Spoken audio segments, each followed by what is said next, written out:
Stevie Lynn here, and welcome to my half-life. It is the second episode. Last Friday I was talking about my gray hair journey, how it eventually led to me being less obsessed about my hair and overall less concerned about how pleasing or aesthetically pleasing I was to others. In other words, I realized that it's not my job to be beautiful.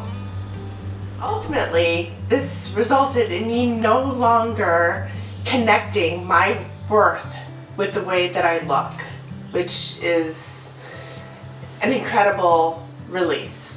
But it wasn't totally the gray hair journey itself that led me to this conclusion, but it did encourage me to question many of my attitudes and opinions about aging and beauty, and I began to realize that they just did not align with my philosophy of life, which is something I will talk about on another episode. Let's go for a walk. I don't want to stay here and we can chat.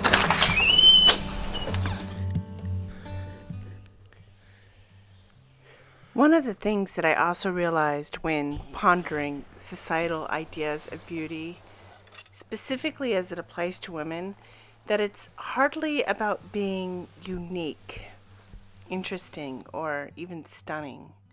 In fact, if you go on Instagram and look at the top beauty influencers, you will see what I call a McMansion effect, where they mostly all look the same, but just with different customizations. Customizations such as hair color or race, whatever. It's pretty much Barbie in all her acceptable forms.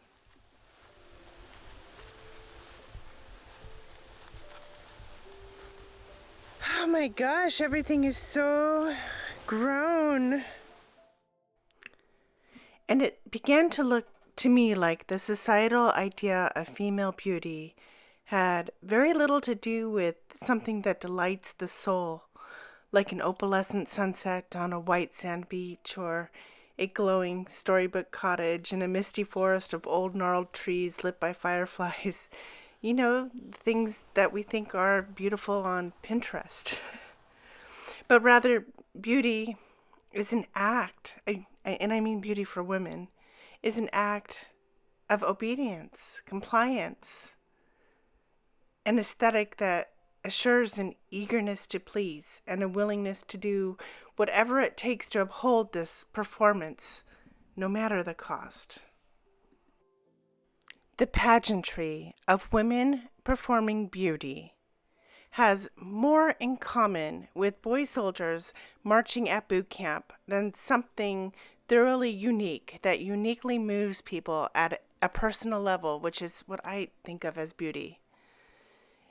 And this would also affirm the individuality of the beholder, because a person who can see beauty where others don't is likely a very free person, a free thinker. And isn't beauty supposed to be in the eye of the beholder?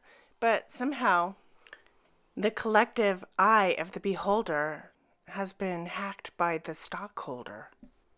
I have no interest in that sort of obedience or living in such a way that propagandizes it. I'd rather be mentally and physically free while I can. Sovereign. I'd rather be sovereign, even if it's only sovereignty of my own little world. I'd rather think of myself as sovereign rather than beautiful. So much of life is about who we allow to fool us. Well, I'd like to be the one fooling me.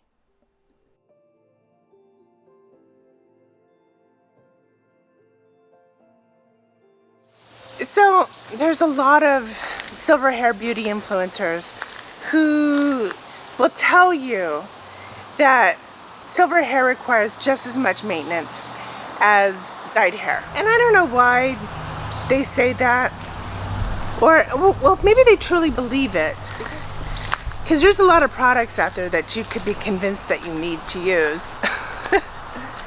I think what's really going on is two things. I think that, for one, A lot of people accuse us of letting ourselves go. And so if we tell people, well, no, this takes as much to maintain as dyed hair, well, I'm not letting myself go, then we feel like that we're, not being lazy. We're being apologetic. And the other thing is that these Silver Sister influencers want to sell products. They want to sell you stuff. Which actually made me think about something the other day. They have to come up with a lot of content every single day. Like tons of content, sometimes several times a day. Which means they need to make up shit out of thin air. Like, so if they're like a beauty content creator, a beauty influencer, they need to come up with beauty problems that they can solve for you. The problems might not even be all that real, but they pull them out of thin air and say, this is a problem that you need to solve and I have the solution.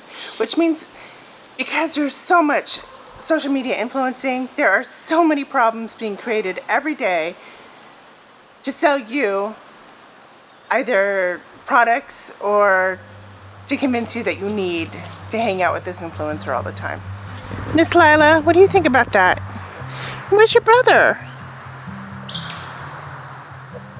Lila, you seem a little sad.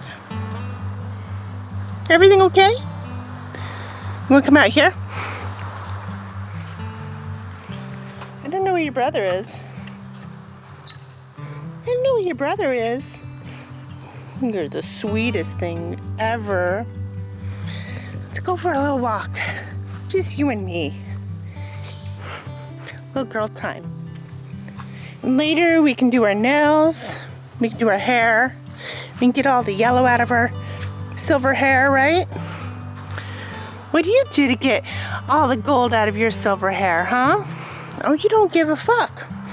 That's a good way to go.